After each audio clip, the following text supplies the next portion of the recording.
एक बात और समझिए, आप सब यंग हैं, मुझे बहुत खुशी है। सर वो कह रहा था कि सर बहुत अच्छा लगा मुझे, जब भी मैं यंग लोगों से मिलता हूं तो मुझे लगता है कि काश मुझे भी 10 साल पहले किसी ऐसे ही कोई बैठा के ऐसे ज्ञान दे रहा हो तो शायद आज मैं एक बेटर इन्वेस्टर हो सकता था।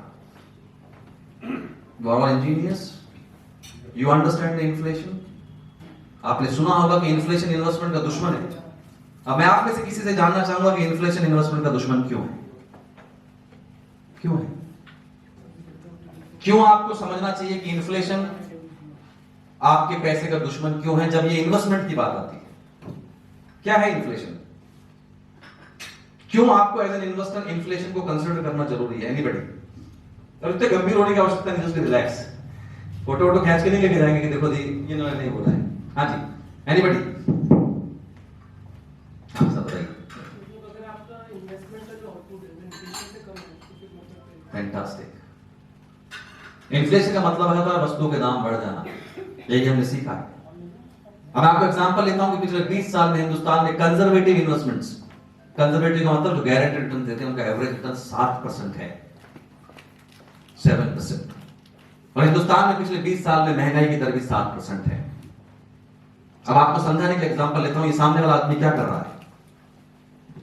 What is he doing? Running. कहीं जा पाता है ये? क्यों नहीं जा पाता टेक्निकली? जो कि जितनी तेज गति से भाग रहा है उतनी तेज गति से नीचे का बेल्ट पीछे की तरफ खींच रहा है। दोनों की गति समान होने की वजह से जो भी आपके ट्रेड पे भागता है उसकी स्थिति यथावत बनी रहती है। अब यकीन मानिए कि अगर आप इसको इससे सोचिए कि जो आदमी भाग रहा है वो आपका रिटर्न है जो 7% से बढ़ रहा है, और नीचे की बेल्ट महंगाई है जो 7% से बढ़ रही है।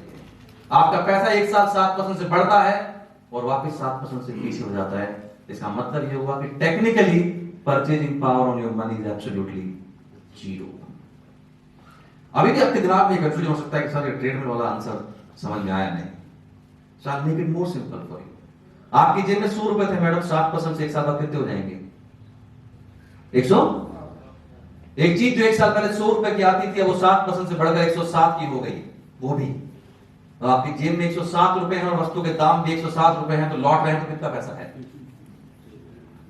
यानी कागजों में आपका पैसा 7 रुपए से बढ़ा, लेकिन जब वास्तविक रूप से खर्चा करने आप गए तब आपको पता चला कि आपकी जेब में उतना ही पैसा है जितना एक साल।